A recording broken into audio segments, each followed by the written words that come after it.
Un cri de cœur porté par les hommes et femmes du Centre d'aide et de lutte contre les violences faites aux femmes et de plusieurs autres associations luttant contre les violences faites aux femmes. Une marche pacifique tenue à Cotonou et entrant dans le cadre des 16 jours d'activisme promus par les Nations Unies afin de lutter contre les violences faites aux femmes et aux filles. Aujourd'hui, c'est la journée des droits humains, donc la journée des droits de l'homme, grand H. Et c'est aussi la journée où s'achève la campagne mondiale des 16 jours d'activisme.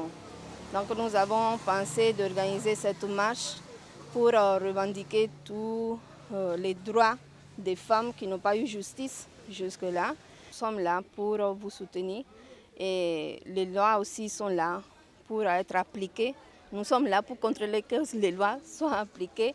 Les institutions sont là pour nous aider. Donc c'est arrivé le moment de briser le silence, de dénoncer et de faire tout pour avoir justice. Une journée marquée par plusieurs activités et qui coïncide également avec la journée de la Déclaration des droits de l'homme. Pendant ces 16 jours, beaucoup de clubs féminins ont milité, ont posé des activités. Hier, par exemple, moi, étant membre du Sor Optimisme International, nous étions au port de pêche avec les bonnes dames vendeuses pour leur distribuer des tabliers et pour les sensibiliser. Le lundi, mon association Dignitatis a fait une campagne de sensibilisation dans une école, le complexe scolaire Sainte-Célestine à Glo, pour éduquer les enfants depuis le bas âge à une communication non violente pour pouvoir vivre dans une communauté pacifique avec les hommes, avec les garçons, depuis le bas âge en classe et autres.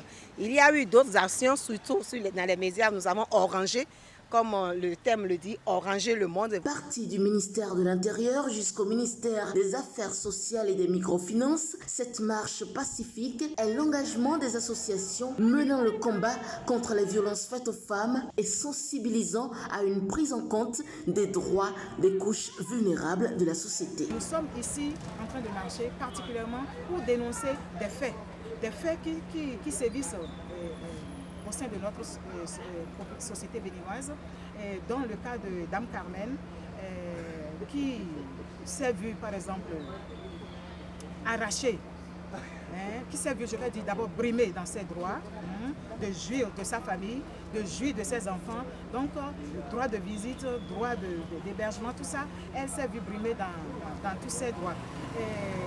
Elle n'a pas le pouvoir justement de pouvoir, c'est-à-dire de voir ces enfants-là, alors qu'elle est leur maman, elle est leur mère. Ce qui porte à mal c'est-à-dire cette journée, je vais dire, cette journée qui consacre les droits féminins, d'accord.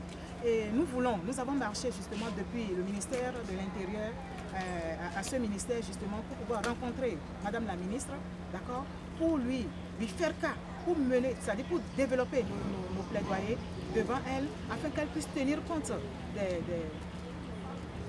de la requête de Dame Carmen, vu qu'elle avait déjà adressé une lettre ouverte, afin qu'on puisse lui venir en aide. Outre cela, nous dénonçons toutes les formes de violence faites à l'endroit des personnes vulnérables, dont la cible majeure principale est les filles, les femmes ainsi que les enfants. Le Centre d'aide et de lutte contre les violences faites aux femmes, à l'initiative de cette marche pacifique, est un centre de prise en charge intégré qui offre un accompagnement psychologique, une orientation juridique et judiciaire et qui héberge temporairement les femmes victimes de violences sans abri.